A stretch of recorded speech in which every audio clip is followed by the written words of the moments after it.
السلام علیکم ګرانو دوستانو. نن به زه تاسو ته وایم چې د افغانستان کرکټ بورډ له طرف نه دغه آیلینډ سره چې 15 شره ورځې لوبې ترسره کیدونکې دي، د دغه لپاره د افغانستان ملي ټیم خپل سکواډ اعلان کړی ده.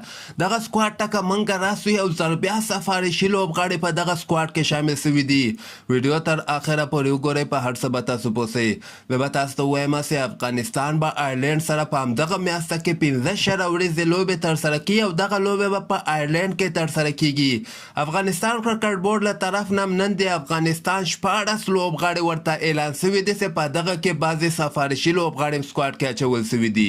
دغه سکواډ تاسو در سره کتلی شئ چې په دغه کې رحمان الله ګوربز ده، حضرت الله زازی ده، ابراهیم زدران ده، درویش رسولی ده، نجیب زدران ده، حشمت الله شهیدی ده، یو سفارشي لوبغاړی ورکې افسر زازی دوباره په دغه سکواډ کې شامل شوی ده.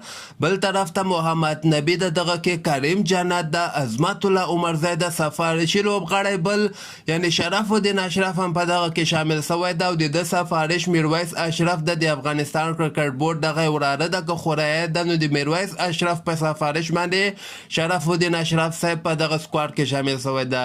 د نه علاوه رشید خان د فضل حق فاروقي د فرید ملک د فرید ملک بیا د رشید خان په سفارش باندې په دغه سکواډ کې شامل شوی ده. نوین الحق د نور احمد ده.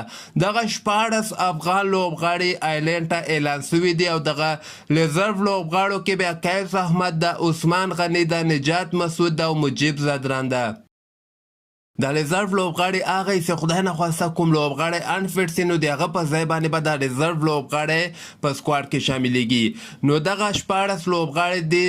تاسو هم خپل نظر لاندې ما سره په کمنټ کې شریکولی شئ چې تاسو په نظر باندې دغه لوبډله څنګه ده د آیرلینډ لپاره او دغه د آیرلینډ سره چې د افغانستان کومې لوبې دي دغه شره ورځې لوبې دي او دغه به اګست میاشتې نه هم تاریخ نه که خیر شروع کیږي.